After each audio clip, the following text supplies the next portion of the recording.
Have you ever wondered why so many spiritual traditions around the world advocate celibacy? What did the ancient masters know that seems to have been forgotten in our modern society? Is there truly a hidden power in preserving sexual energy? This is not abstinence for religious reasons, but rather a conscious practice that mystics, yogis, and initiates have used for millennia to awaken higher energies and reach higher states of consciousness. If you are looking to understand your own life force energy or deepen your spiritual practice, this video is for you. Prepare yourself for a journey through hidden wisdom that can revolutionize your perception of sexual energy and its divine potential. Celibacy is not a new concept. Traces of this practice, as a path to spiritual awakening, can be found in ancient civilizations. In Tantric yoga and Taoism, sexual energy is considered the most powerful manifestation of the universal life force. If it is not dissipated, it can be transformed and directed toward higher centers, thus activating hidden spiritual faculties. In esoteric Christian traditions, Jesus speaks of eunuchs for the kingdom of heaven, those who voluntarily choose abstinence to devote themselves to the spiritual life. St. Paul also mentions how celibacy allows for a more complete devotion to the divine. The Sufis of Islam practiced forms of temporary celibacy during intense periods of spiritual quest. Jewish Kabbalah teaches that sexual energy represents divine creative power in its purest expression. In shamanic traditions, periods of abstinence were prescribed before important rituals, as the accumulated energy was believed to strengthen insight and connection with the spiritual worlds. What all these traditions have in common is that sexual energy is not limited to reproduction or physical pleasure. As Paramahansa Yogananda stated, sexual energy is a reflection of God's creative power on the human level. To understand the power of celibacy, it is necessary to understand the nature of sexual energy from an esoteric perspective. This energy is known by many names, such as Kundalini in yoga, Qi or Jing in Taoism, Sekhem in ancient Egypt, and Holy Spirit in Christian esoteric interpretations. This life force is described as a serpentine energy that rests at the base of the spine. Awakened through spiritual practices such as celibacy, it moves up the spine, activating and purifying the chakras. Tantric texts describe how each drop of semen contains ojas, a subtle substance that promotes spiritual development. When preserved, it transforms into a more subtle energy that nourishes the brain and nervous system. The Taoist system teaches that the frequent loss of sexual essence, Jing, leads to the depletion of life force, while its preservation promotes longevity, vitality, and spiritual development. It's fascinating to note that even modern science is gradually recognizing some of these principles. Studies show that temporary sexual abstinence can lead to increased testosterone levels, associated with greater mental clarity, motivation, and energy. However, spiritual abstinence goes beyond mere physical abstinence. Esoteric traditions also focus on the purification of thoughts and desires, the conscious transformation of energy, and its redirection toward higher goals. Practiced with understanding and intention, celibacy can trigger profound transformations. Let's explore some of the key spiritual benefits of this ancient practice. First, celibacy promotes extraordinary mental clarity.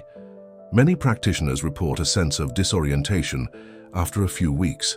Thoughts become clearer, memory improves, and concentration increases dramatically. Second, the available life energy increases considerably. The resulting creative power fuels spiritual practices such as meditation and service to others. Swami Vivekananda emphasized that a month of strict celibacy can release enough energy to completely transform one's inner life. Third, celibacy promotes the awakening of intuition and spiritual perception. By activating higher energy centers, intuitive abilities naturally develop. Many mystics report visionary experiences during or after periods of celibacy. Fourth, this practice promotes profound emotional balance. It reduces anxiety, increases inner peace, and develops remarkable emotional resilience in the face of life's challenges. Fifth, celibacy strengthens spiritual will. Mastering one of the most powerful drives in human nature develops an inner strength that extends to all areas of life. As Gurdjieff taught, whoever has conquered sexual desire has conquered themselves. Sixth, And perhaps most importantly, celibacy facilitates the direct experience of the divine. According to Swami Sivananda, celibacy is the foundation of all spiritual experience. It is the gateway to liberation, the key to immortality. It is important to emphasize that these benefits are not automatic, nor guaranteed solely by physical abstinence. They are the result of conscious practice, integrated with other spiritual disciplines. Sacred scriptures from various traditions contain profound references to the power of celibacy. In the Bible, Jesus speaks of eunuchs becoming eunuchs for the sake of the kingdom of heaven. Matthew 19:12, Paul writes, "The unmarried man is concerned about the things of the Lord, how he may please him." 1 Corinthians 7:32. In the Dhammapada, the Buddha teaches, "Few reach the other shore." This other shore represents enlightenment, and one of the most important practices for achieving it was celibacy. In Taoist traditions, the secret of the golden flower warns us, when the mind is undisturbed by desire, true enlightenment arises naturally. In the Sufi tradition, Rumi wrote, "Lust is like drinking salt water. The more you drink, the thirstier you become." Sufis practiced forms of temporary celibacy during intense spiritual retreats. All these traditions demonstrate that, despite cultural differences, the transformative power of celibacy as a spiritual tool is universally recognized. This is not about denying human sexuality, but about understanding its higher potential when oriented toward spiritual development. It is crucial to clearly distinguish authentic spiritual celibacy from mere sexual repression. These are fundamentally different practices with opposite results. Sexual repression occurs when natural desires are denied or considered sinful without deeper understanding. This approach often leads to psychological imbalances, feelings of guilt, and paradoxically, an even stronger fixation on sexuality. As Cao Jung pointed out, what you reject remains. True spiritual celibacy is not based on fear, guilt, or denial.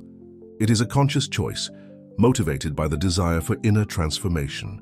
It is not about fighting sexual nature, but rather about understanding it deeply and aligning it with a higher purpose. Tantric traditions teach that sexual energy should neither be repressed nor harnessed, but rather transcended through understanding. Tantric master Abhinavagupta wrote, "Whoever knows the secret of transforming sexual energy knows the secret of the universe."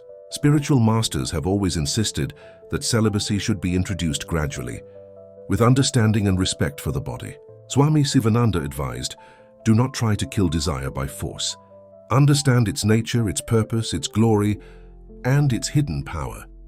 A balanced approach to celibacy includes not only physical abstinence, but also purification of the body through proper diet and breathing techniques, mental discipline through meditation and study, cultivation of energy through creative pursuits and service, development of devotion and spiritual connection, and a deep understanding of the nature of sexual energy. Practiced in this holistic manner, celibacy leads not to oppression, but to liberation. It does not lead to the denial of life, but to a fuller and more conscious celebration of existence.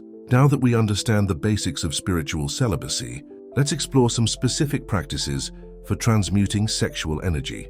The first is conscious breathing. In almost all esoteric traditions, breathing is considered a bridge between body and mind. Techniques like pranayama in yoga or fetal breathing in Taoism help direct sexual energy upward through the spine. A simple exercise is testicular or ovarian breathing. Breathe deeply and imagine the life force flowing from your genitals to your navel. Briefly hold your breath. Then as you exhale, imagine this energy moving up your spine to your head. The second exercise is creative visualization. Tibetan yogis teach the technique of visualizing sexual energy as a bright red light at the base of the spine, which transforms into a crystalline white light with each breath as it rises through the chakras. The third practice involves consciously redirecting the energy through physical and creative activity. When you feel your sexual energy intensifying, channel it into physical movement, artistic expression, intensive study, or service to others. The fourth technique is the practice of observation. When sexual thoughts or desires arise, simply observe them from a distance.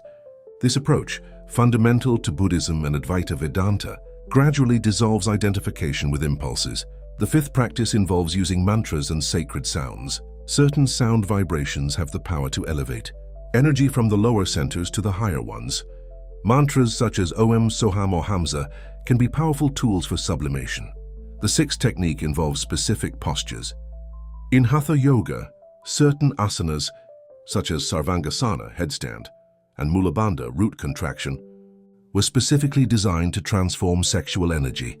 Finally, one of the most powerful practices is the development of unconditional love and devotion. When the heart truly opens to universal love, energy naturally rises from the lower centers to the heart chakra. It is important to practice these practices with respect, patience, and ideally, under the supervision of a professional. Sexual energy is extremely powerful, and its transmutation is a precise spiritual science. The path to spiritual celibacy comes with its share of obstacles. Understanding and overcoming these obstacles is essential for anyone wishing to undertake this practice. The first challenge lies in the strength of natural sexual desire. Tantric texts compare mastering sexual energy to controlling an angry elephant. It requires respect, patience, and a gradual approach. The second challenge lies in the conditioned mind. Our culture is rife with sexual stimuli and messages that reinforce the idea that constant sexual expression is a prerequisite for happiness. Freeing the mind from these patterns requires constant vigilance. The third obstacle is social isolation. In a society that often doesn't consider celibacy a spiritual path, those who choose this practice may face misunderstandings or social pressure. The fourth challenge is energetic imbalance. When sexual energy begins to accumulate, periods of high energetic pressure or irritability can occur if sublimation techniques are not applied correctly. The fifth obstacle is spiritual pride. Paradoxically, the path of celibacy can create a sense of superiority over those who do not follow it. The sixth challenge is energetic stagnation. If stored energy is not properly channeled upward through spiritual practices, it can stagnate in the lower centers. As Taoism teaches, water that does not flow stagnates. Esoteric traditions offer various strategies to overcome these difficulties. Introduce the practice gradually, starting with short bursts. Integrate it with other spiritual practices. Pay attention to your diet and avoid foods that overstimulate sexual energy. Regular exercise helps keep your energy flowing. Maintain healthy relationships and a supportive community. Practice self-compassion in the face of life's inevitable ups and downs. Not everyone is called to permanent celibacy. For many spiritual seekers, temporary or periodic celibacy can be a powerful practice that fits harmoniously into a balanced family and social life. In Hindu traditions, the term brahmacharya originally referred not only to permanent celibacy, but also to specific life stages or temporal cycles of energy conservation. Vedic texts describe how even householders practiced regular periods of sexual abstinence. Taoism teaches alternating periods of conscious sexual expression with periods of complete self-control, following seasonal and lunar cycles. In shamanic traditions, temporary abstinence was often prescribed in preparation for important ceremonies or vision quests. It was believed that the energy received significantly greater visionary power. For those wishing to experiment with temporary celibacy as a spiritual practice, here are some approaches. Lunar celibacy involves refraining from all abstinence during certain lunar phases, such as the full moon and new moon. Seasonal celibacy, certain seasons or months of the year are dedicated to energy conservation and intensive spiritual practices. Spiritual retreats. Participation in regular retreats, where celibacy is practiced alongside meditation and other spiritual practices. Abstinence is considered sacred on holy days. Celibacy is a deliberate practice that dedicates specific periods of time to the achievement of specific spiritual goals. Temporary celibacy offers a balanced opportunity to experience the transformative effects of this practice without necessarily adopting a monastic lifestyle. As Patanjali taught, brahmacharya, practiced for specific periods, leads to the development of spiritual will and a clear sense of purpose. The key to the success of this approach lies in clear intention and absolute commitment during the chosen periods. Even relatively short periods of conscious abstinence can bring about profound shifts in consciousness.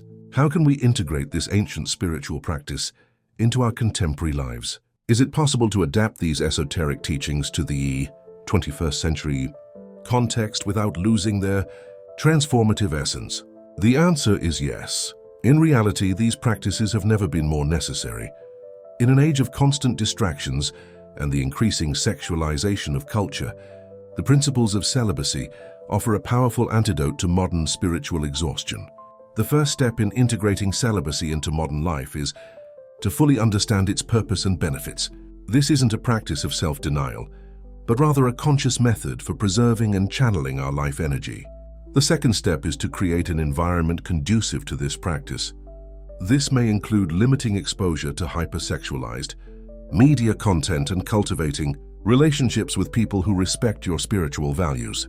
The third step is to develop a conscious approach to technology. Regular digital fasts can be an effective complement to celibacy. The fourth step is to incorporate physical exercises that promote the circulation of stored energy. Yoga, Tai Chi, Qigong, and nature walks are important complements to celibacy in modern life. The fifth step is to find creative ways to channel this higher life force. Art projects, community service, or deepening spiritual studies are excellent ways to express this creative power. The sixth step is to adapt the practice to your situation. If you're in a relationship, open dialogue with your partner is essential. Many couples explore forms of tantric sexuality that incorporate the principles of energy, conservation, and transmutation. Finally, it's important to remember that spiritual celibacy is not a practice at any cost. Even small steps toward greater awareness and preservation of sexual energy can bring significant benefits. Celibacy, properly understood and practiced, is not a denial of life or a rejection of our human nature. Rather, it is a profound affirmation of the divine potential that resides within each of us, the ability to transform our most basic energy into spiritual light. As we have seen, this practice does not need to be absolute or permanent to provide significant benefits. Even brief periods of conscious celibacy can bring about profound shifts in our perception, energy, and mood. The true power of celibacy lies not in mere abstinence, but in the inner alchemy it enables, the transformation of desire into devotion, of passion into compassion. As the alchemists taught, as above, so below, as what we transform in our energetic body is reflected in our spiritual consciousness. If this video has piqued your curiosity or touched something deep within you, we invite you to explore this path with an open mind and a receptive heart. Remember that every spiritual journey is unique, and what works for one person may not work for another.